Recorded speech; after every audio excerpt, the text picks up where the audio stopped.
సుంకేశాల ప్రాజెక్టును బీజేపీ ఎమ్మెల్యేల బృందం సందర్శించింది.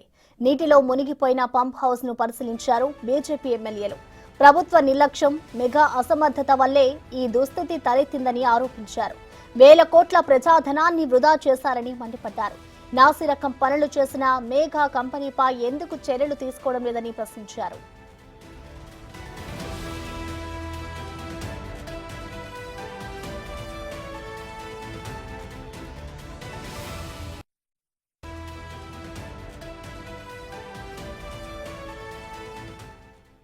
దీనిపై మరింత సమాచారాన్ని మా ప్రతినిధి వెంకట్ అందిస్తారు. తెలంగాణ సంపదను మొత్తం కూడా నీటి పాలు చేసినటువంటి ఘనత గత కేసీఆర్ ప్రభుత్వానికి దక్కిందనేది స్పష్టంగా ఇటు రాజకీయ పార్టీలన్నీ కూడా విశ్లేషిస్తున్నాయి. అందులో భాగంగానే గతం నుంచి కూడా కాంగ్రెస్ పార్టీ చెప్తుంది, ఆ తర్వాత బీజేపీ పార్టీ కూడా చెప్తుంది. అందులో భాగంగానే ఇవాళ కళ్ళ ముందే కట్టినటువంటి పంప్ హౌస్కు సంబంధించిన రిటైనింగ్ వాళ్ళు కూలిపోతున్నటువంటి విజువల్స్ గత 2 తారీఖు రోజు జరిగినటువంటి పద్ధతి ఉంది. దాదాపు 100 మంది ఇందులో కార్మికులు పనిచేస్తున్నప్పటికీ అదృష్టవశాత్తు ఎవరికి ఎలాంటి ప్రాణ నష్టం కానీ ఎలాంటి జరగలేదు. అందరూ కూడా కార్మికులందరూ కూడా లేనప్పుడు ఈ ఘటన జరిగింది. సో ఇప్పుడు బీజేఎల్పీ అంటే ఎమ్మెల్యేలందరూ కూడా ఈ ప్రాజెక్టును సందర్శించడానికి వచ్చిండ్రు. ఎందుకు నిపుణులు ఇటు ఇంజనీరింగ్ అధికారులు మొత్తం కూడా వద్దన్నప్పటికీ కేసీఆర్ ఇక్కడ ఎందుకు చేపట్టిండ్రు, అది కూడా నిబంధనలకు విరుద్ధంగా ఈ పనులు జరుగుతున్నటువంటి నేపథ్యం ఉంది. ఆ రిటర్నింగ్ వాళ్ళు మళ్ళీ కూడా మిగతా వాళ్ళు కూడా పడిపోయే అవకాశం అయితే ఉంది అనేది కూడా స్పష్టంగా అర్థమవుతున్న నేపథ్యం. ఇక్కడ నుంచి డెడ్ స్టోరేజ్ అంటే దాదాపు 400కు కిందికి కూడా పడిపోయినా కూడా ఇక్కడ నుంచి నీటిని హైదరాబాద్కు తరలించడానికి వెసులుబాటుతో ఈ ప్రాజెక్ట్ నిర్మిస్తున్నారు. ఇది కూడా పూర్తిగా వైఫల్యం చెందింది అనేది మొన్న కూలిపోయినటువంటి విజువల్స్ను మనం చూసుకున్నటువంటి పరిస్థితి. ఇట్లా రాష్ట్ర వ్యాప్తంగా మొత్తం ఒక 56 ప్రాజెక్టులు మెగా సంస్థ చేస్తుంది. ఇదంతా కూడా పూర్తి స్థాయిలో వైఫల్యం చెందినటువంటి రాష్ట్రమే కాదు దేశవ్యాప్తంగా కూడా అనేక ప్రాజెక్టులు చేపట్టినప్పటికీ అవన్నీ కూడా వైఫల్యం చెందాయి. ఇప్పటికీ కేంద్ర ప్రభుత్వం నుంచి నోటీసులు కూడా అందినటువంటి నేపథ్యం ఉంది. ఇటు సిబిఐ నుంచి కూడా వీళ్ళు విచారణ చేపడుతున్న నేపథ్యం స్పష్టంగా కనిపిస్తుంది. గతం నుంచి కూడా మనము బిగ్ టీవీగా కాళేశ్వరం ప్రాజెక్టుకు సంబంధించి కావచ్చు, దీనికి సంబంధించిన అంశాల ప్రాజెక్టుకు సంబంధించి కూడా ముందు నుంచి కూడా మనం చెప్తూనే ఉన్నాం. మేడిగడ్డ పూర్తిగా వైఫల్యం చెందింది. ఇటు అన్నారం కూడా లీకేజీలతో సతమతమవుతుంది.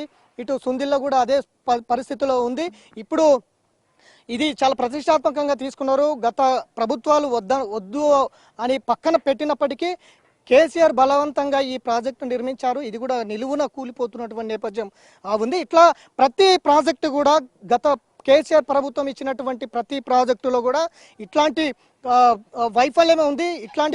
ఇట్లాంటి కూలిపోతున్నటువంటి పరిస్థితులే కనిపిస్తూ ఉన్నాయి. లక్షల కోట్ల రూపాయల ప్రజా సంపదను కేవలం ప్రాజెక్టుల పేరుతో ఖర్చు పెట్టినప్పటికీ అవి కూడా పనులు పూర్తి స్థాయిలో జరగకుండా వైఫల్యం చెంది పూర్తిగా పడిపోతున్నటువంటి నేపథ్యం అయితే రాష్ట్రంలో కనిపిస్తున్నాయి. ఇవాళ సుంకేశ్వరం కావచ్చు, రేపు కాళేశ్వరం కావచ్చు, ఇట్లా ప్రతి ప్రాజెక్టు కూడా ప్రశ్నార్థకంలో ఉన్నటువంటి నేపథ్యంలో ఈ రేపు దీనికి ఎవరు బాధ్యులు, దీనికి వైఫల్యానికి ఎవరు కారకులు, ప్రజా సంపదను లక్షల్లో వృధా చేసినటువంటి పరిస్థితులకు ఎవరు బాధ్యత వహిస్తారనేది అయితే ప్రశ్నార్థకం ఉంది. గత ప్రభుత్వం ఇప్పటికే ఇటు కేటీఆర్ కావచ్చు, మిగతా బీఆర్ఎస్ నేతలందరూ కూడా దాని మీద విచారణ చేపట్టాలని చెప్తున్నప్పటికీ ఇప్పటివరకు గత ప్రభుత్వంలో జరిగింది కాబట్టి ఇప్పటివరకు సుంకేశ్వర దగ్గరకు బీఆర్ఎస్ నేతలు ఎవరు రాకపోవడం ఇప్పుడు రాజకీయంగా చర్చాంశనీయంగా మారింది.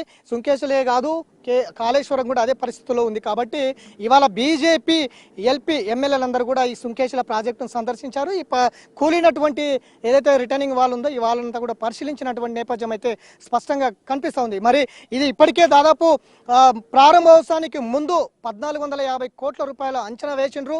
ప్రారంభించిన తర్వాత 2022 ఏదైతే సంవత్సరంలో ఈ ప్రాజెక్టు ప్రారంభించిన తర్వాత దాదాపు 2500 కోట్లకు పైగా వ్యయం ఖర్చుతో అంచనా వేసుకున్నారు. ముందు 1450 కోట్లు, తర్వాత పునాదులు పడిన తర్వాత 2000 కోట్లకు పైగా ఖర్చు అంచనా వేసుకున్నటువంటి నేపథ్యం ఉంది. అంత వ్యత్యాసం ఎందుకు వచ్చింది, మళ్ళీ 1000 కోట్ల రూపాయలు ఎందుకు అదనంగా భారం వేయవలసింది అనేది కూడా లెక్కలు ఒక ప్రశ్నార్థకంలో ఉన్నాయి. ఇది పూర్తి స్థాయిలో విచారణ చేపట్టాలనేది ప్రతిపక్షాలు డిమాండ్ చేస్తున్నటువంటి నేపథ్యం అయితే స్పష్టంగా కనిపిస్తుంది. వీడియో జర్నలిస్ట్ సంజయ్తో వెంకట్, బిగ్ టీవీ, సుంకిష.